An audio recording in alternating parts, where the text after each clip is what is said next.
ধন্যবাদ মাননীয় স্পিকার, আমাকে সুযোগ করে দেওয়ার জন্য। আমি সময়ের বাধ্যবাধকতার কারণে এই বিষয়টি মহান এই সংসদে উত্থাপন করতে যাচ্ছি। জুলাই গণ-অভ্যুত্থানের প্রেক্ষাপটে গঠিত এই সংসদ স্বাভাবিকভাবে তার নির্বাচনী প্রক্রিয়া আসেনি। এটি একটি প্রেসিডেন্সিয়াল অর্ডারের মাধ্যমে এসেছে। এই অর্ডারটি জারি করা হয়েছে 13 নভেম্বর 2025। এখানে 15টা নির্দেশিকা আছে, এর মধ্যে 3 থেকে 15 এই বিষয়গুলো হচ্ছে জুলাই সনদ এবং গণভোটের সাথে সম্পর্কিত। 10 নম্বর, এই অর্ডারের 10 নম্বর বিষয়টা উল্লেখ করা হয়েছে পরিষদের অধিবেশন আহ্বান, কোরাম, ভোটদান ইত্যাদি সংসদ নির্বাচনের ফল ঘোষিত হওয়ার 30 পঞ্জিকা দিবসের মধ্যে যে পদ্ধতিতে জাতীয় সংসদের প্রথম অধিবেশন আহ্বান করা হইবে, অনুরূপ পদ্ধতিতে পরিষদের প্রথম অধিবেশন আহ্বান করা হইবে। আমার বিষয়টা এখানে কনসার্নের। আজকে 30তম পঞ্জিকা দিবস, কিন্তু এর মধ্যে এই অধিবেশন আহ্বান করা হয়নি। এই অধিবেশন কিভাবে আহ্বান করা হবে সেই ব্যাপারে সংবিধানের 72 অনুচ্ছেদে নির্দেশিকা রয়েছে। সরকারি বিজ্ঞপ্তি দ্বারা রাষ্ট্রপতি সংসদ আহ্বান স্থগিত ও ভঙ্গ করিবেন এবং সংসদ আহ্বানকালে রাষ্ট্রপতি প্রথম বৈঠকের সময় স্থান নির্ধারণ করিবেন। তবে আরও শর্ত থাকে যে এই দফার অধীন তাহার দায়িত্ব পালনে রাষ্ট্রপতি প্রধানমন্ত্রী কর্তৃক লিখিতভাবে প্রদত্ত পরামর্শ অনুযায়ী কার্য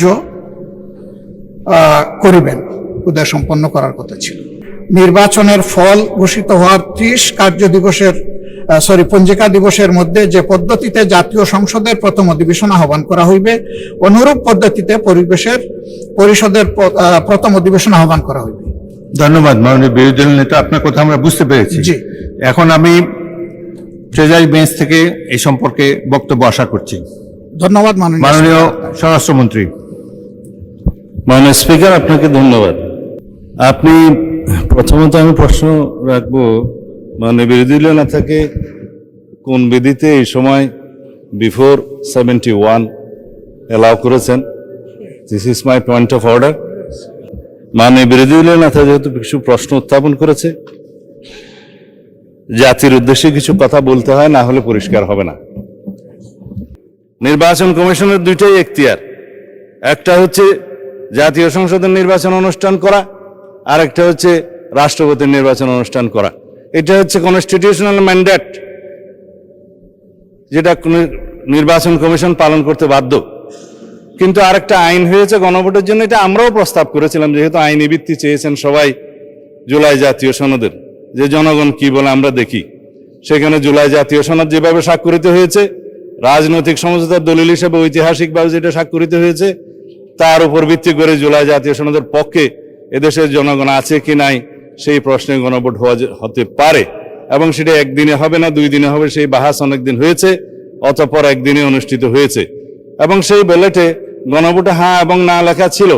কিন্তু এই আদেশটা মাঝখানে জারি করে আরেকটা প্রশ্ন ওখানে ইন্ট্রোডিউস করে দেয়া হয়েছে, যে এই প্রশ্নে গণভোট দেয়া হলো 4টা প্রশ্ন, যে প্রশ্নের মধ্যে একটা বিশাল প্রশ্ন জুলাই জাতীয় সনদের সমঝোতা হয়নি।